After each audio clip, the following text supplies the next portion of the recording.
Chair, I recognize the gentlelady from Pennsylvania, Ms. Houlihan. Thank you, Mr. Chair, and I appreciate you gentlemen for being here today and for the opportunity to have a face-to-face conversation with each of you. I have many questions and unfortunately need to start with some that disturb me, Mr. Secretary, from your opening remarks. In your opening remarks, Mr. Secretary, you reserved more words and more time and more vitriol to condemn Democrats than you did for Xi and for Putin combined. It's pretty telling to me that you decided to use your words and your time for that. It turns out that Democrats, even Democrats in Congress, are patriots as well. We serve in our uniformed services, we admire and love our uniformed services, and we love our country just as much as Republicans do. In fact, in this body, I and Representative Bacon, who you just spoke to, led the junior enlisted pay raises that you now sit there and laud as and take credit for.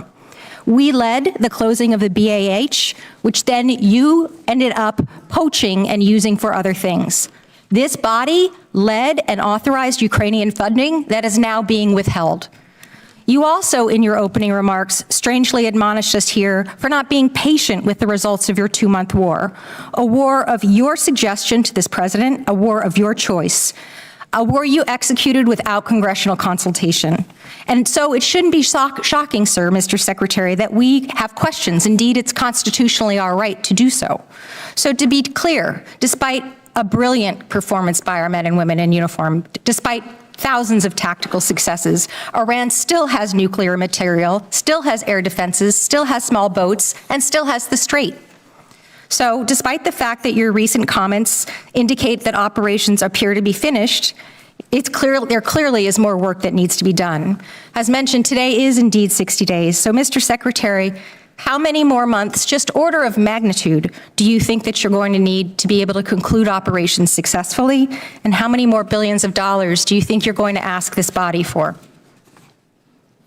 Well, as you know, and as the president has stated, you would never tell your adversary, especially once you've that is the line that you always. Especially once you've give me an order of decimated their military and you control their strait. 4X. How long you would be committed to the mission? And the next thing that you mentioned in your opening remarks, Mr. You would never do that. Secretary, is that you called on, which astounded me, examples of the Afghanistan war, the Iraq war, and the Vietnam war. Those are stunning examples to me of something that didn't go our way.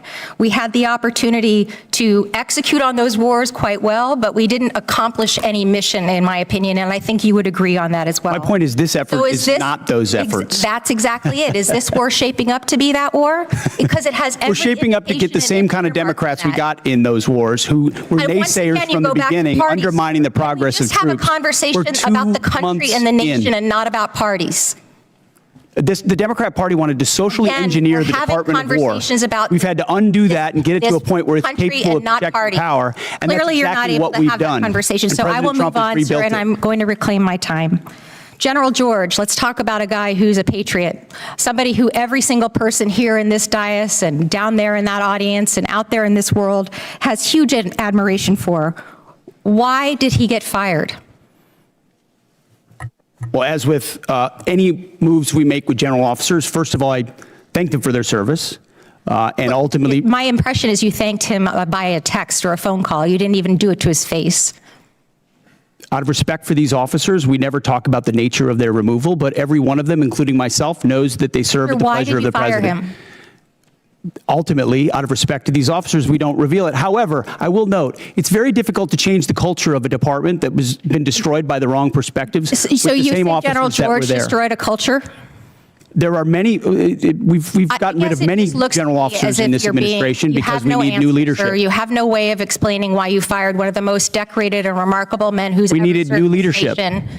And so your answer is a very immature way of responding to my request. My next question has to do with my remaining time about the fact that there apparently are orders that you've recently given to the Navy to detail officers to command billets in special operations where the people who you're detailing, have already received bad performance reviews. They've received negative fitness reports. Is there a truth to that statement, sir? I'm not aware of what you're referring to. Have you ever ordered the Navy to add officers who never screened for Special Operations Major Command to the promotion list for flag officer? I'm not aware of what you're referring to. All right, I'll take that for no. Thank you, I yield. Generally yields back. For everybody's situational awareness, it's my plan at 1 o'clock or approximately 1 o'clock to recess for about 10 minutes to give the witnesses a chance to stretch their legs and visit the restroom if necessary. But with that, we will now go to the gentleman from Florida, Mr. Jimenez. Thank you, Mr. Chairman. And Mr. Secretary, are you aware that that Iran, either through our intelligence or they themselves, said they had about 500 kilograms of enriched uranium, up to about 60%?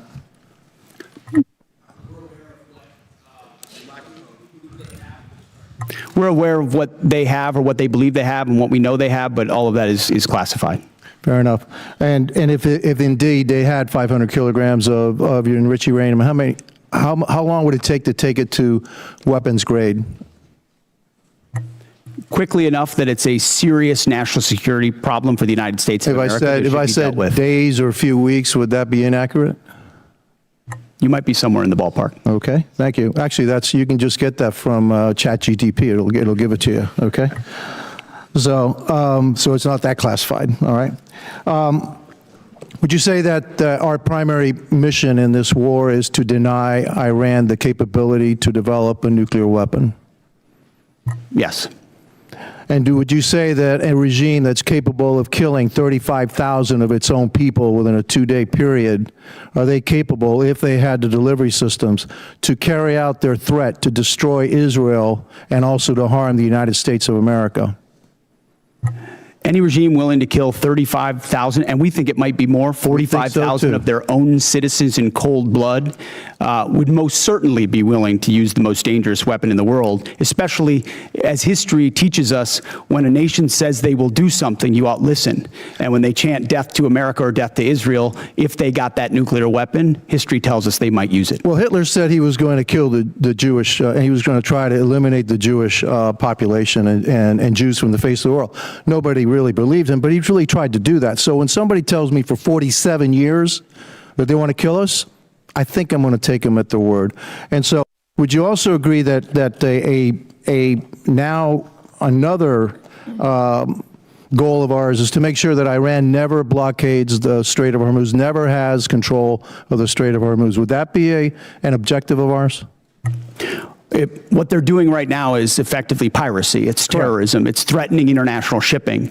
And our blockade is signaling to the world that we actually control that strait. And I would ask this committee, what would this effort look like if Iran had nuclear weapons?